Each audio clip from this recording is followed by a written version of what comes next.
오늘은 이 기념주일을 맞아 교회가 가야 할 길이라는 제목으로 우리 교회에 대해서 하나님 주시는 말씀을 함께 나누고자 합니다. 제가 얼마 전에 어떤 분이 제게 그런 질문을 던진 적이 있었습니다. 만약에 우리 교회가 하루아침에 사라져 버린다면 이 지역에는 무슨 일이 생기겠는가? 라는 질문이었습니다. 다시 한번 여러분, 저한테 그 질문이었습니다. 만약에 여러분이 섬기고 있는, 이렇게 예배드리고 있는 이 교회가 하루아침에 사라져 버린다면 이 지역에는 무슨 일이 일어나겠습니까? 아무 일도 일어나지 않는다면 뭔가 고민을 해봐야 되는 거겠죠. 저는 그 질문을 듣고 꼭 무언가 제게 주시는 음성인 것 같아서 하나님 앞에 기도하게 됐었습니다. 그러면서 하나님 앞에 어떤 기도를 드렸냐면, 주님, 우리 교회가 정말 이 지역 가운데 영적인 선한 영향력을 흘려보내는 교회가 되게 하시고 생명을 살리는 교회가 되게 하여 주십시오 라고 우리 하나님 앞에 기도하게 되었습니다. 여러분, 예수님께서는 이 땅에 교회를 세우셨고 성령께서 오심으로 말미암아 교회는 본격적으로 사명을 감당하기 시작했습니다. 주님은 이 땅에 예수 그리스도를 전하고 하나님 나라를 세우는 사명을 교회에 맡기셨습니다. 그러면 이 교회는 어떤 길을 걸어가야만 할까요? 저는 하워드 스나이더 목사님이 쓰신 교회 DNA라는 책을 읽은 적이 있습니다. 근데 그 교회 DNA라는 책에 보면 대표적인 질문이 이겁니다. 우리 시대의 교회는 과연 예수의 DNA를 가지고 있는가? 라는 질문을 그 책에서는 던집니다. 이 질문을 저는 우리 교회에도 던져보고 싶습니다. 우리 교회도 예수의 DNA를 가지고 있다고 생각하십니까? 우리 이 질문에는 우리 다 같이 아멘 합시다. 우리 교회는 예수의 DNA를 가지고 있습니까? 우리는 누구를 닮은 교회입니까? 저는 감사합니다. 대답해 주셔서 감사합니다. 저는 오늘 이 시간에도 확신합니다. 말씀을 준비하면서도 확신하는 것은 교회는 예수님이 하셨던 사역을 따라가는 것입니다. 예수님이 하신 사역과 교회가 가야 할 사역이 다르다면 주님이 기뻐하시는 교회로 존재하지 않고 있다라는 것입니다. 다시 한번 우리 마음에 질문해야 될 한 가지는 우리 교회에게 예수의 DNA가 있는가라는 질문이 우리 교회에게 계속적으로 전해져야 됩니다. 이 질문을 마음에 품고 오늘 창립기념주일을 맞아 우리 교회의 사명이 어디에 있으며 우리가 바라보아야 할 것이 어딘 것인지를 우리 같이 말씀으로 나누고 싶습니다. 여러분, 오늘 본문은요, 예수님께서 공생의 기간 동안에 감당하셨던 핵심 사역, 즉 예수님의 3대 사역이라고 말씀하시는, 예수님이 십자가를 지시기 전까지 예수님이 십자가를 지고 부활하시는 사역이 예수님의 가장 중요한 사역이었다면, 예수님이 공생의 기간 동안 이 십자가를 지기까지 걸어가셨던 기간 동안 예수님께서 하셨던 세 가지 사역이 있었습니다. 그것이 무엇이냐면 가르치시고 선포하시고 고치신 사역, 이 세 가지를 예수님의 3대 사역이라고 얘기합니다.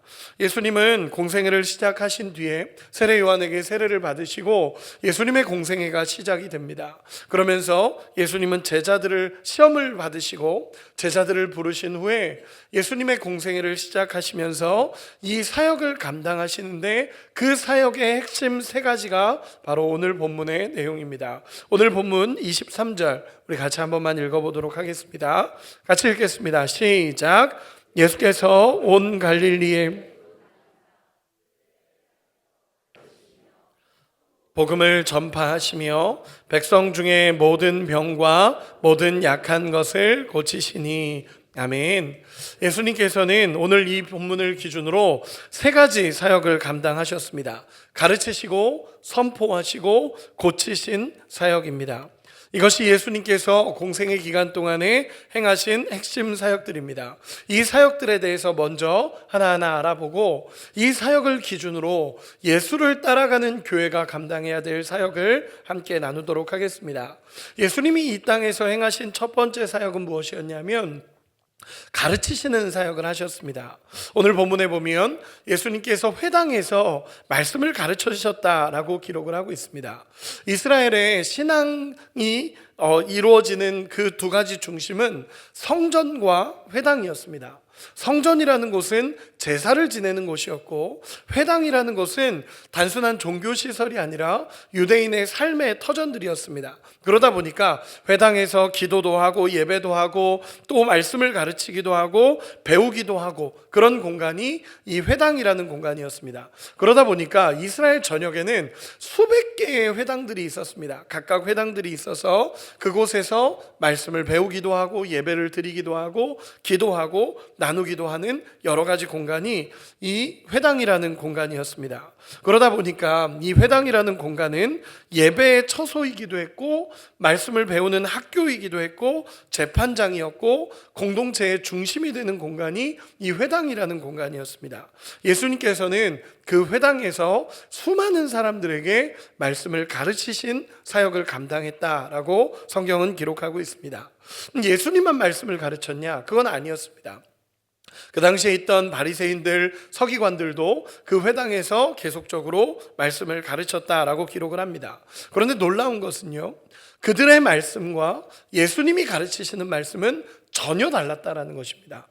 그들의 말씀은 그냥 말씀을 풀어주는 것이었다면, 예수님이 전했던 그 말씀은 정말 그들에게 생명을 주는 말씀이었고, 예수님이 가르치시는 말씀 한 구절 한 구절이 그들의 마음속에 깊이 박혀서 그들의 삶의 변화로 이어졌다라는 것입니다. 우리 마태복음 7장 28절 29절 같이 한 번만 읽어보겠습니다.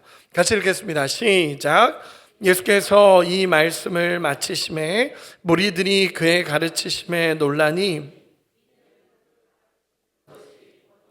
자와 같고 그들의 서기관들과 같지 아니함일러라. 아멘. 여기서 뭐라고 기록을 하냐면, 그 가르치시는 것이 권위 있는 자와 같고 그들의 서기관들과 같지 않을 정도로 정말 놀랍고 위대한 말씀이 예수님의 말씀을 통해 전해졌다라는 것입니다. 이 말씀은 단순하게 지식을 전달하는 수준이 아니라, 아마 예수님께서는 구약 성경을 중심으로 말씀을 전하셨을 텐데, 이 말씀은 단순 지식이 아니라 삶이 깨달아지고, 이 말씀이 깨달아지고 변화가 일어나는 하나님의 음성이었고, 변화를 주시는 능력의 말씀이 전해졌다라는 것입니다. 예수님은 이 땅에서 사역을 하시는 동안에 하나님의 말씀을 계속 가르치셨습니다. 무리들에게 예수님의 말씀을 가르치셨고, 예수님의 말씀을 어떻게 살아내야 되는지를, 하나님의 말씀을 계속적으로 가르치셨습니다. 그리고 또 제자들을 불러서, 무리들을 가르치신 이후에는 제자들을 불러서 그 제자들에게 말씀을 설명해 주시면서 그 말씀을 어떻게 지켜가야 될지도 계속적으로 알려주셨습니다. 그분이 말씀하실 때마다 삶의 변화가 일어나기 시작했고, 예수님이 전하시는 이 말씀 한 구절 한 구절이 그들의 마음을 움직이는 사역이 되었습니다. 그렇기 때문에 예수님의 첫 번째 사역은요, 언제나 말씀을 가르치시는 사역이었습니다. 그럼 예수님의 두 번째 사역은 무엇이었냐면, 오늘 본문에도 나타나지만 천국 복음을 전파하시는 사역을 예수님께서는 감당하셨습니다. 여러분, 이 가르치다와 전파하다는 조금 다릅니다. 가르친다라는 것은 양육하고 훈련하면서 그들에게 말씀대로 살 수 있는 방법을 가르치면서 하나님의 말씀을 전했던 것이라면, 여기서 전파하다, 선포하다라는 이 단어는 헬라어로 케루소라는 단어를 씁니다. 제가 몇 번 얘기했던 단어인데, 이 단어는 뭐냐면 왕의 전령이 외치는, 선포하는 단어가 이 단어입니다. 이 단어는 전령의 역할을 강조할 때 쓰이는 단어입니다. 그래서 이런 단어입니다. 왕이 백성들을 향해서 내가 저 지역에 간다라고 너는 전해라 라고 얘기하면 가서 왕이 이 땅에 오십니다 라고 말하는 것이 선포하다라는 이 의미의 단어입니다. 특별히 오늘 본문에 보면 예수님께서 천국 복음을 전파하셨다라고 이야기하십니다. 천국 복음이라는 것은 무엇이냐면, 하나님 나라가 이 땅에 임하고 영원한 하나님 나라가 있으니 회개하고 다시 복음을 믿고 하나님께로 돌아와라 라는 메시지를 예수님이 선포하셨다라는 것입니다. 즉 이런 겁니다. 회개하라, 천국이 가까이 왔다. 회개하라, 너희가 천국이 가까이 왔고 하나님 나라가 임했으니 다시 돌이켜 하나님께로 돌아와라 라고 말하는 이 선포의 메시지를 예수님께서 전하셨다라는 것입니다. 여러분, 한번 물어보겠습니다. 예수님이 공생애를 시작하면서 가장 먼저 외치셨던 메시지가 뭘까요? 회개하라, 천국이 가까이 왔느니라입니다. 우리 마태복음 4장 17절 같이 한 번만 읽어보겠습니다. 마태복음 4장 17절 읽겠습니다. 시작. 이때부터 예수께서 천국이 가까이 왔느니라 하시니라. 아멘. 예수님께서 이 메시지를 이 땅에 공생애를 시작하시면서 첫 번째로 전합니다. 회개라, 천국이 가까이 왔다. 이것이 선포하신 메시지의 내용입니다. 그러면 예수님께서 이 땅에서 마지막으로 하셨던 메시지는 뭘까요? 마찬가지로 하나님 나라입니다. 예수님께서 이 땅에서 십자가에서 죽으시고 다시 살아나신 뒤에 40일을 이 땅에 계셨다라고 얘기합니다. 그때 무엇을 하셨냐? 하나님 나라의 일을 전하셨습니다. 우리 사도행전 1장 3절 같이 한번 읽어보겠습니다. 사도행전 1장 3절입니다. 시작. 그가 고난 받으신 후에 또한 그들에게 확실한 많은 증거로 친히 살아계심을 나타내사 40일 동안 그들에게 보이시며 하나님 나라의 일을 말씀하시니라. 아멘. 예수님께서 하나님 나라의 일을 이 땅에 계시는 40일 동안 말씀해 주셨다라는 것입니다. 그러니까 예수님이 선포하신 것은 이것입니다.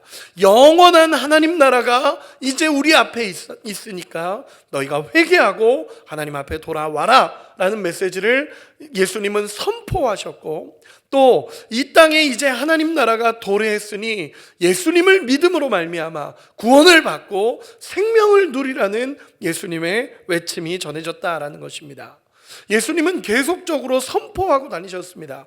말씀을 가르치시면서 그들을 양육하고 훈련시킴과 동시에 예수님은 말씀을 외치시고 선포하시면서 하나님 나라가 가까이 왔으니 다시 회개하고 돌아서라 라고 외치시고, 또 우리에게 예수를 믿음으로 말미암아 영원한 구원을 받으라 라고 예수님께서는 계속적으로 외치셨다라는 것입니다.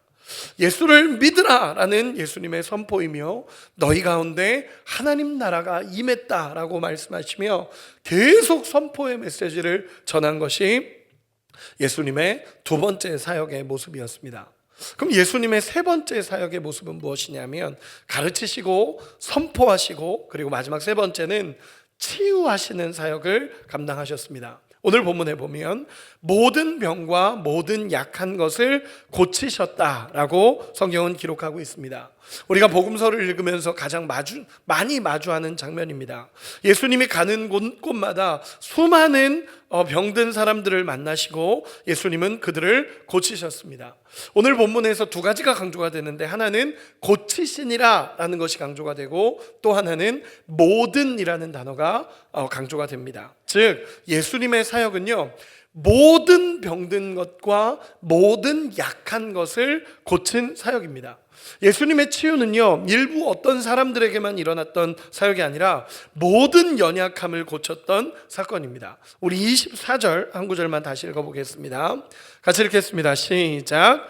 그의 소문이 온 수리아에 퍼진지라 사람들이 모든 앓는 자 곧 각종 병에 걸려서 고통당하는 자, 귀신 들린 자, 간질하는 자, 중풍병자를 데려오니 그들을 고치시더라.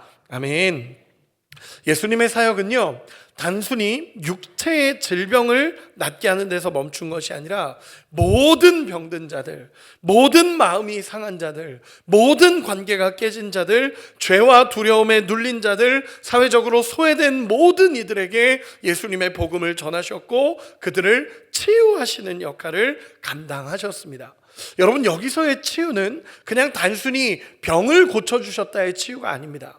하나님 나라가 전해지는, 예수님이 가르치시고 선포하셨던 하나님 나라가 전해지는 곳에서는 모든 것이 회복되어진다는 것을 예수님이 보여주신 것입니다. 예수께 나아오는 자는 회복을 경험하고, 예수께 나아오는 자는 육체의 질병이며 마음의 상처며 하나님을 알게 되고 그 모든 것 안에서 회복을 경험된다라는 것을 예수님이 보여주신 사역이 치유하시는 사역이었습니다.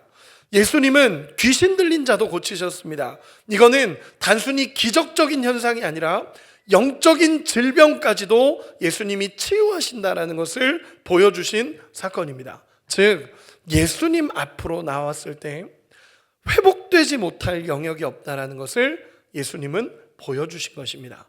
그것이 치유함의 역사입니다.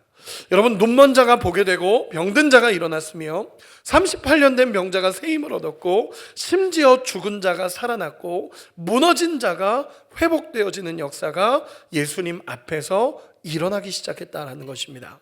예수님의 사역의 세 번째는 모든 병든 것을 치료하신 사건입니다.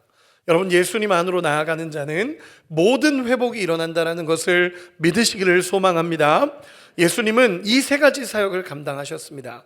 이 한 구절 속에 예수님이 이 땅에서 무엇을 감당하셨는지가 그대로 드러납니다. 첫째는 가르치셨고 선포하셨고 고치셨습니다. 이것이 예수님의 3대 사역입니다. 이 땅에서 예수님이 하셨던 놀라운 사역들이라는 것입니다. 저는 이 말씀을, 오늘 말씀을 준비하면서 또 창립기념주일 예배를 준비하면서 우리 교회도 이와 같아야 된다라고 마음에 확신을 하게 됩니다. 우리 교회가 가야 될 방향은 철저히 예수님께서 이 땅에서 하셨던 사역을 바라보고 그 뒤를 따라가며 그 방향에 맞춰 예수님 앞으로 나가야 됩니다.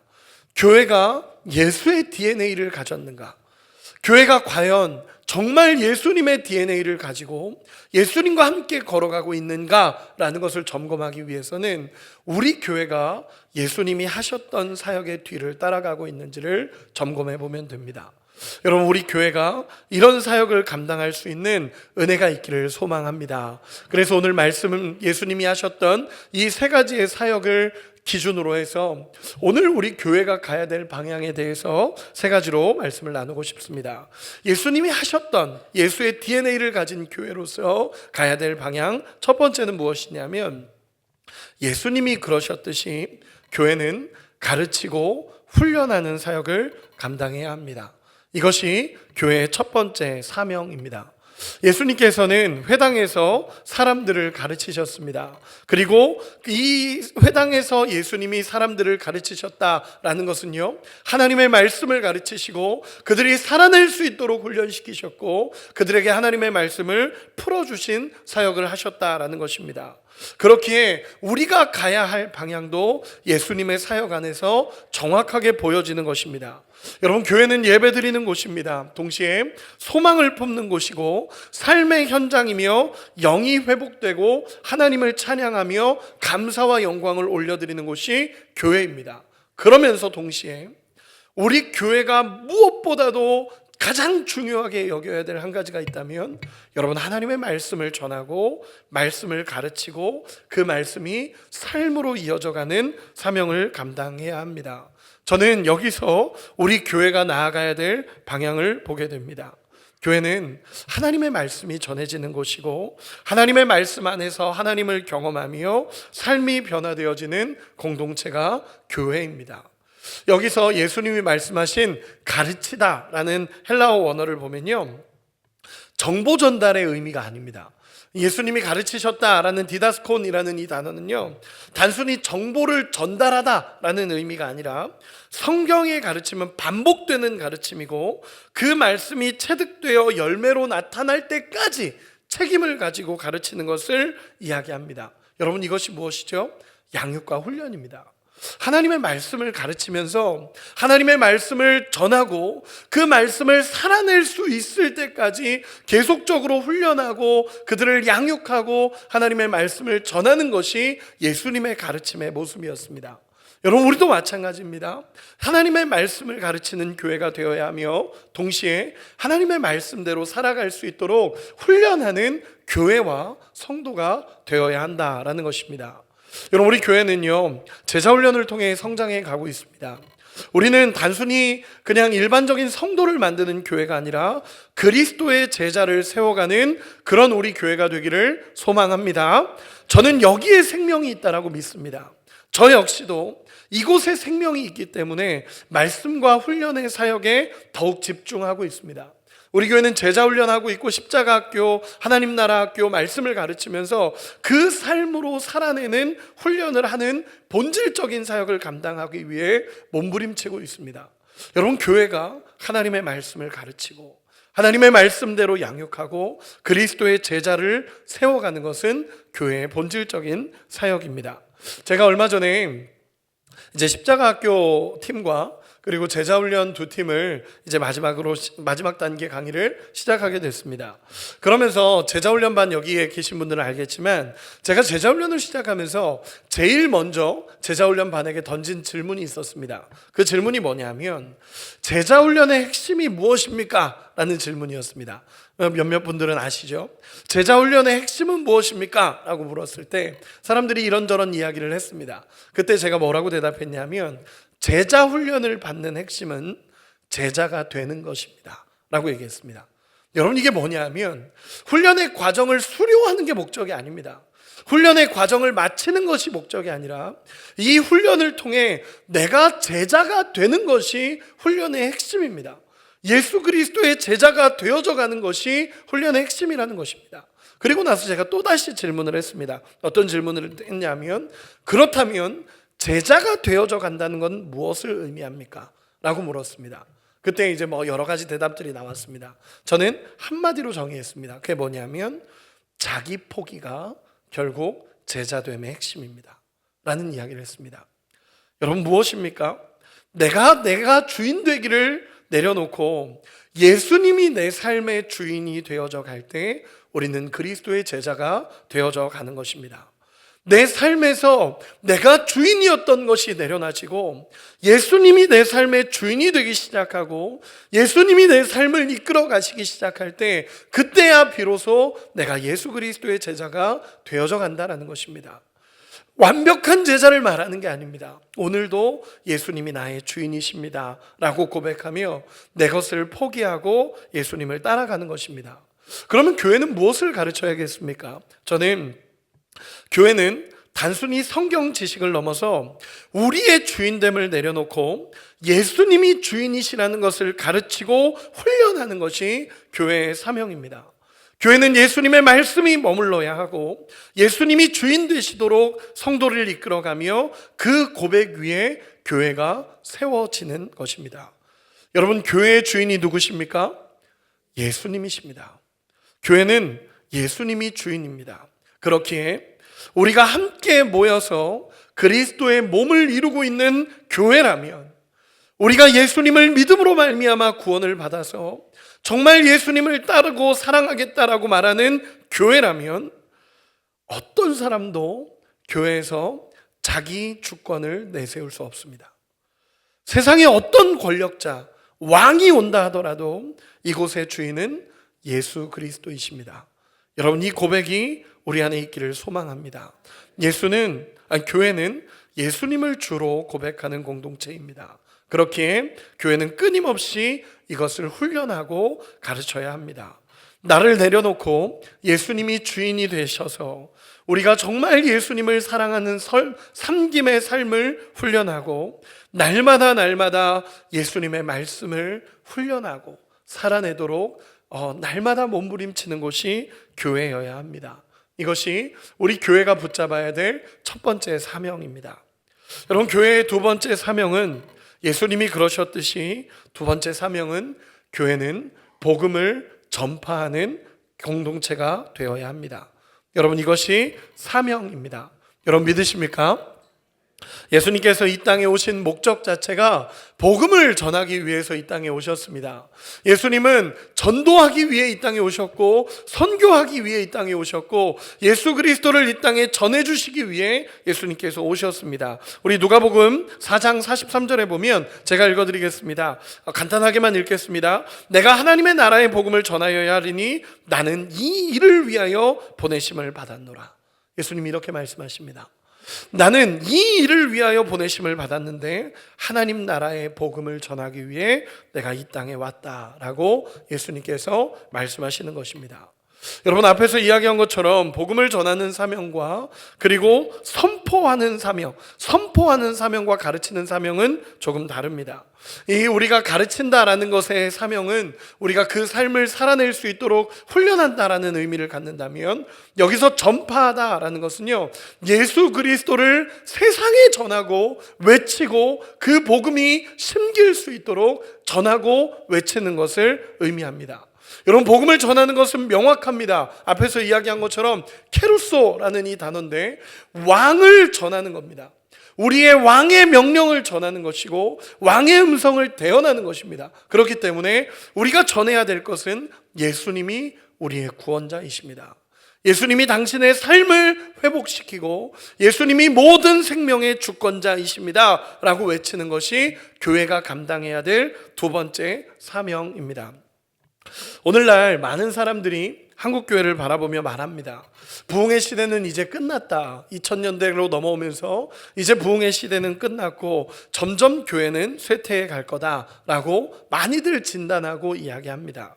저도 일정 부분 동의하는 부분은 있습니다. 그런데 제가 최근에 부흥하는 교회, 쇠퇴하는 교회라는 책을 읽으면서 정말 깊이 공감했던 한 가지가 있습니다. 그게 뭐냐면, 동시에 그 책에서는 무엇을 이야기하고 있냐면 이겁니다. 생명이 살아나는 교회의 공통점, 정말 부흥하는 교회의 공통점은 한마디로 정의할 수 있습니다. 그게 뭐냐면 지상 명령에 헌신한 교회는 살아난다. 이것이 그 책의 핵심입니다. 지상 명령에 헌신한 교회는 살아난다. 여러분, 단순한 주장이 아니라 실제 데이터를 통해서 드러난 결과를 제시한 겁니다. 뭐냐 하면, 날마다 복음을 전하는 것에 헌신하고 날마다 선교하고 날마다 전도하는 교회는 언제나 생명력 있게 살아난다라는 것입니다. 여러분, 교회는 연약합니다. 교회는 부족한 게 많습니다. 어떻게 교회가 그 일들을 감당합니까? 라고 말할 정도로 우리 교회는 연약합니다. 그러나 우리가 반드시 기억해야 되는 한 가지는, 예수님께서 이 구원의 방법이신 예수 그리스도를 전하는 사명을 교회에게 맡기셨다는 것입니다. 우리의 부족함과 우리의 연약함과 상관없이 이 사명을 어디에 맡기셨냐? 교회에게 맡기셨습니다. 그렇게 우리가 교회가 교회다울 수 있는 것은 정말 이 사명을 감당하기 시작할 때 교회는 교회다울 수 있습니다.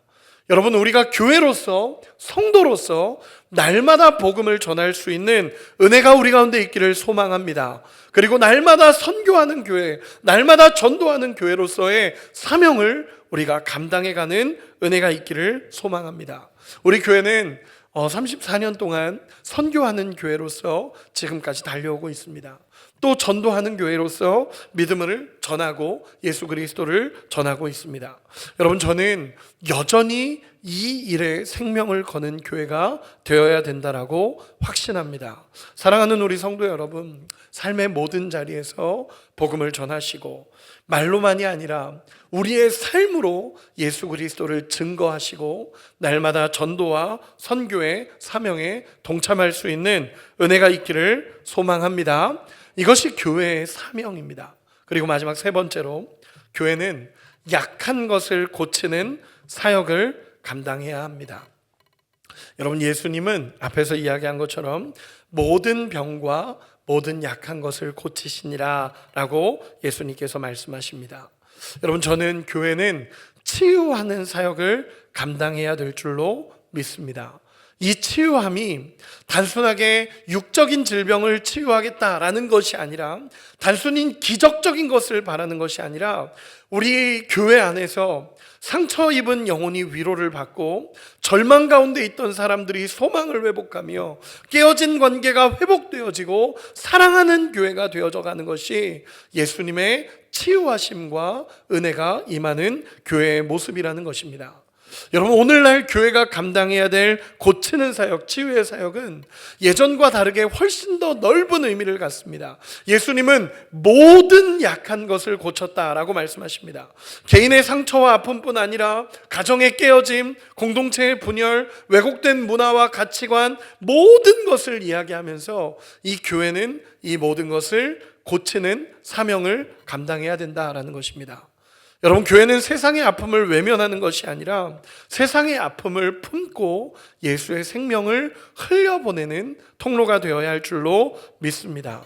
저는 우리 교회가 이런 회복이 일어나는 교회가 될 줄로 믿습니다.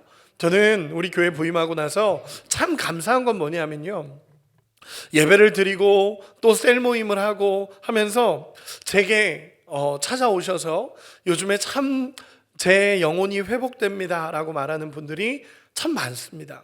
그리고 정말 실제적인 치유를 경험했다라고 고백하시는 분들도 많고, 예배를 드리는 가운데 하나님의 은혜를 받고 내 영혼이 살아났다라는 고백, 또 셀 모임을 하다가 최근에는 그런 고백도 들었습니다. 셀 모임을 하다가 그 셀에서 마음의 위로와 회복을 경험해서 다시 하나님 앞에 나가고 있다라고 고백하는 성도님들의 이야기도 들었습니다. 저는 우리 교회가 이런 사명을 감당하는, 정말 고쳐지고 치료되어지는 사명을 감당하는 우리 교회가 되기를 소망합니다. 우리가 고칠 수 있는 능력이 있어서가 아닙니다. 목회자가 능력이 있어서가 아니라 교회 안에 계신 예수님, 교회 안에 계신 우리 성령님께서 2000년 전에 그들을 회복시킨 예수님께서 오늘날에도 동일하게 모든 약한 것과 모든 질병을 치료하신다라고 약속하시기 때문입니다. 교회는 주체가 아니라 고치시는 하나님이 역사하도록 내어드리는 그릇의 역할을 감당해야 합니다. 정말 우리의 예배를 통해, 우리의 교회의 셀 모임을 통해, 그리고 우리가 속한 이 모든 공동체를 통해 예수님 안에 회복이 일어나는 역사가 일어나기를 원합니다. 우리 옆 사람에게 이렇게 한 번만 인사합시다. 예수님이 당신을 고치실 수 있습니다.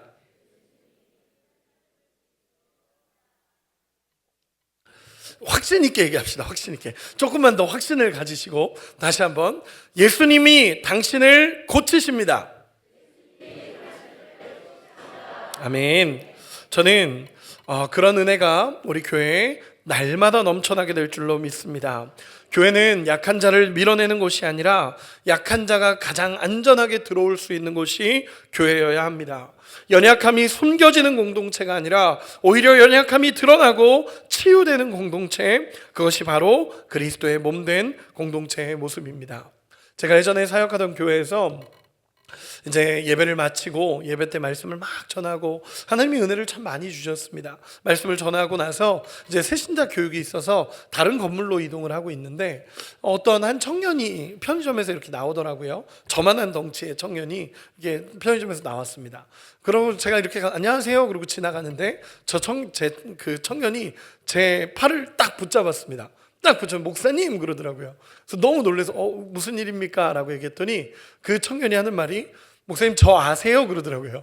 그래서 사실 몰랐습니다. 왜냐하면 청년들이 많기도 했고 300명이 넘어갔었으니까 청년들이 많기도 했고 제가 부임한 지 얼마 안 됐을 상황이었습니다. 그러다 보니까 아니요 모르겠습니다 라고 대답했습니다. 그랬더니 저는 우리 은평교회에서 예배드리는 청년입니다. 그러면서 편의점에서 사온 음료수를 제게 이렇게 줬습니다. 그래서 제가 받았습니다. 그랬더니 그 청년이 그런 얘기를 하는 겁니다.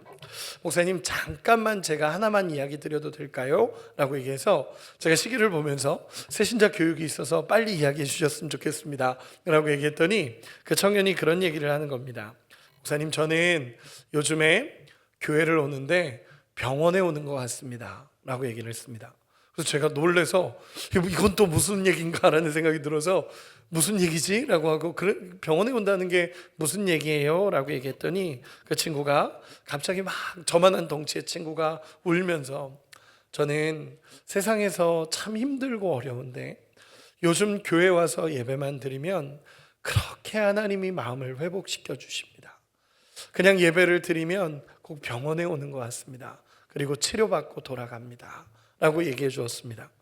그리고 나서 그 친구가 펑펑 울면서 이렇게 준 걸 이렇게 받고 새신자 교육을 하러 갔는데 마음이 먹먹했습니다. 그리고 나서 새신자 교육이 끝나고 나서 하나님 앞에 기도하게 됐습니다. 하나님, 우리 이 고백처럼 우리 교회가 예배와 모임과 소그룹을 통해 또 하나님의 말씀을 통해 치유와 회복이 일어나는 공동체가 되게 하십시오 라는 기도가 있었습니다. 그 이후로 제 고백은 언제나 이 고백입니다. 하나님이 교회를 통해, 하나님이 말씀을 통해 우리의 영혼과 우리의 모든 것을 치료할 수 있다가 저의 믿음의 고백입니다. 저는 이 시대에 너무 많은 것을 잃어버리고 있다고 생각합니다.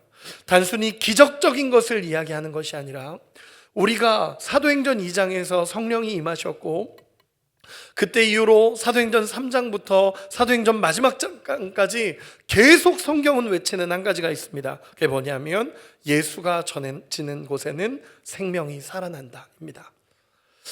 계속 외쳐지는 한마디 메시지가 있다면 예수가 전해지는 그곳에는 다시 살아나는 역사가 일어난다라고 성경은 계속적으로 외치고 있습니다. 저는 이 메시지가 우리 지금 이 시대에 자꾸 사라져가고 있다고 생각합니다. 물론 고통이 있죠. 물론 아픔이 있습니다. 우리 가운데 어려운 시간들이 있습니다. 그러나 예수 이름이 들어가는 그곳에는 고통이 있지만 다시 회복되어지고 살아나고 기쁨과 감격이 넘쳐서 믿음으로 이 길을 걸어가는 역사가 일어나야 된다는 것입니다. 우리 교회는 예수님은 이 사역을 감당하셨습니다. 예수께 오는 모든 자가 회복되기 시작했고 예수께 나오는 모든 자에게 생명이 전해지기 시작했습니다. 여러분, 교회가 예수의 DNA를 갖고 있다면, 우리가 놓치고 있는 것이 있다면 다시 예수 이름의 능력을 회복하고 우리 교회에서 하나님의 말씀이 전해지고 하나님의 음성이 전해질 때마다 회복되어지는 역사가 일어나게 될 줄로 믿습니다. 이 사역을 교회는 감당해야 됩니다. 가르치고 전하고 그리고 치유하는 사역이 예수님의 사역입니다.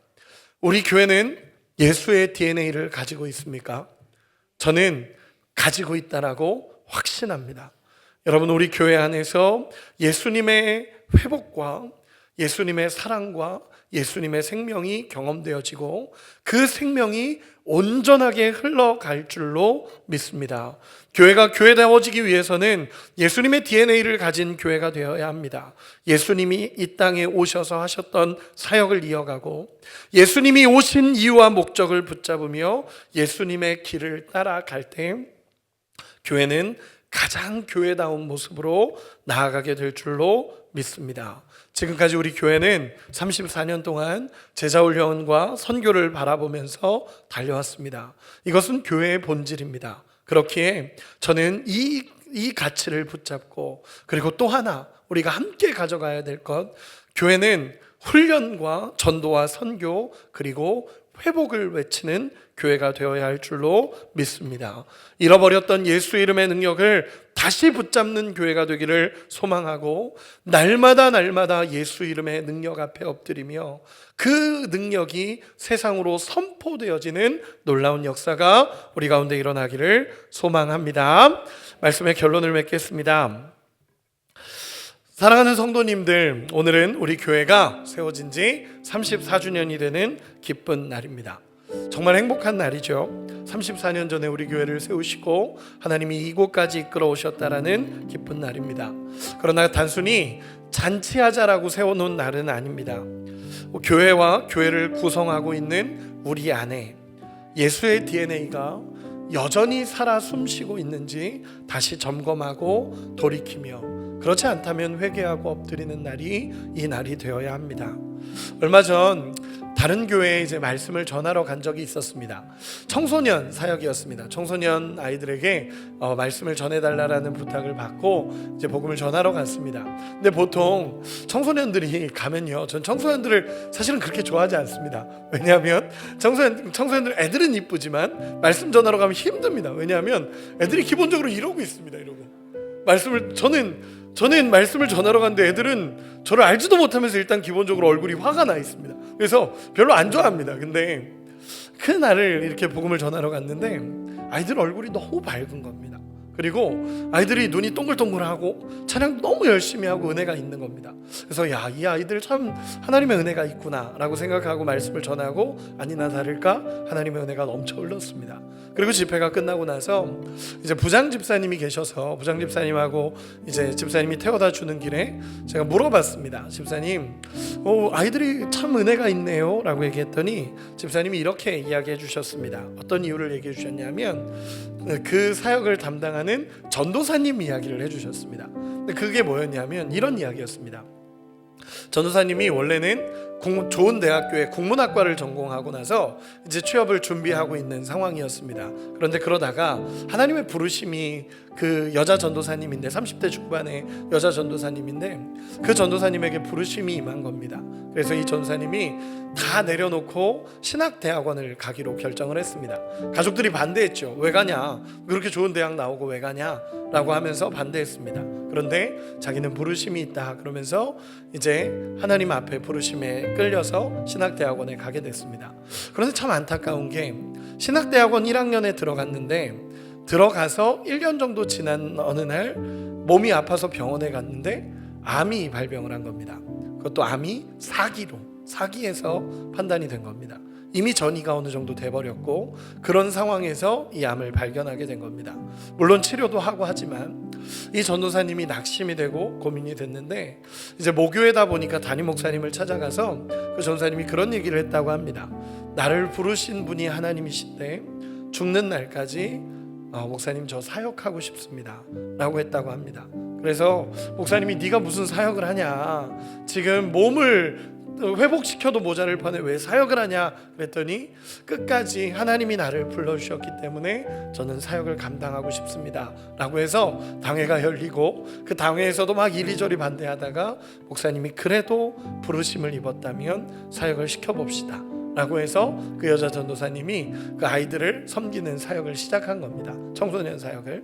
그런데 마지막 언제 하나님 나라 갈지 모르니까 자기가 가지고 있는 사명이 이 아이들을 사랑하고 정말 예수님과 같이 섬기는 것이다 라는 것이 그 마음에 있었던 겁니다. 그리고 사역을 감당했고 아이들도 아는 겁니다. 아이들도 이분이 생명을 드리면서 우리를 예수님의 마음으로 사랑하고 있구나, 이게 깨달아지니까 전도사님의 말이 절대적입니다. 얘들아 예배 드려, 그럼 예배 드립니다. 찬양해, 그럼 찬양 막 하고. 왜냐하면 어떤 사랑으로 자신들에게 다가오는지를 그분을 보면서 예수님을 보기 때문에 그렇습니다. 저는 예수의 DNA를 가진 전도사님을 보고 왔습니다. 그러면서 제 마음에 나에게도 예수의 DNA가 이렇게 살아 숨쉬는가를 계속적으로 돌아보고 있습니다. 여러분, 다시 한번 여러분들에게 한번 질문해 보고 싶습니다. 여러분, 예수님의 DNA를 가지고 계십니까? 아멘. 우리 교회가 예수의 DNA를 가지고 있습니까? 그런 은혜가 우리 가운데 있기를 소망합니다. 서론에서 드렸던 질문을 다시 한 번만 드리겠습니다. 우리 교회가 사라진다면 이 지역에 어떤 일이 일어나겠습니까? 저는 이 말씀을 준비하면서 사실 답을 찾았습니다. 제가 읽어드리겠습니다. 제가 생각한 답입니다. 우리 교회가 사라진다면 갈 곳 없는 영혼들이 갈 방향을 잃게 될 것이고 복음의 기쁜 소식을 듣지 못할 것이며 영적으로 육적으로 무너진 많은 이들을 치료할 수 있는 공동체를 잃게 될 것입니다. 그렇기 때문에 우리 교회는 반드시 이곳에 있어야 합니다 라는 답을 내렸습니다. 만약 내일 당장 우리 교회가 이 지역에서 사라진다면 세상 사람들이 가장 귀한 보물을 잃었다라고 말하면서 슬퍼할 만큼 예수의 DNA를 가진 교회가 되기를 소망합니다. 우리 교회는 나의 주권을 내려놓고 예수가 주인이 되시는 곳입니다. 주님이 다스리시는 이 공동체 안에서 세상이 줄 수 없는 평안과 회복을 경험할 수 있는 은혜가 있기를 소망합니다.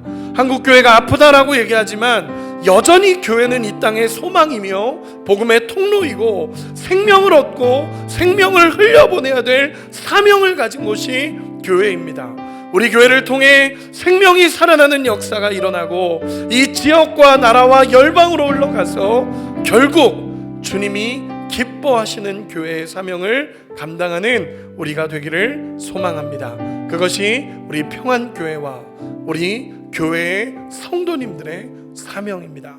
이 사명을 다시 회복하고 우리 주님 앞에 엎드리는 우리가 되시기를 간절히 소망합니다. 우리 이 시간에 같이 찬양하고 기도하겠습니다.